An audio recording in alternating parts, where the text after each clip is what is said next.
Good morning. तर आज ना दीदी आणि नाना आले होते आणि ते आलेत म्हणजे मनूचा आनंद अजून दुप्पट झाला होता. कारण देवा आणि अंशूसोबत तिला अजून जास्त मस्ती करायला मिळणार होती, ज्याच्यामध्ये तिला खूप जास्त मज्जा येते.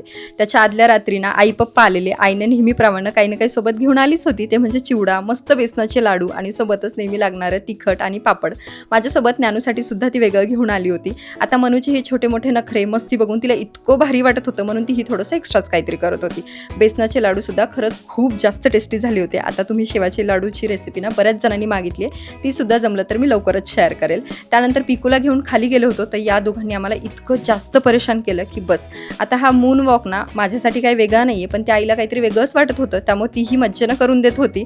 आणि खरंच 1 वाजता हे असे पराक्रम कोण करतं, तर मनू करू शकते. मनूच काय, बाकी सगळेच मुलं करू शकतात. त्याच्यानंतर आम्हाला सकाळी कळलं की दीदी आणि नाना सुद्धा येत आहेत. आणि आजकाल आई इकडे तिकडे थोडं जरी कुठे गेली ना, तर आजी आजी आजी म्हणून मनूचं सारखं तिच्या मागं फिरणं चालू होतं आणि ती दिसली की मग हाय करायचं असतं. आता इथे जेवणाची सगळी तयारी चालू होती. नेमकं ट्रायपॉडला सुद्धा माझ्या आजच खराब व्हायचं होतं.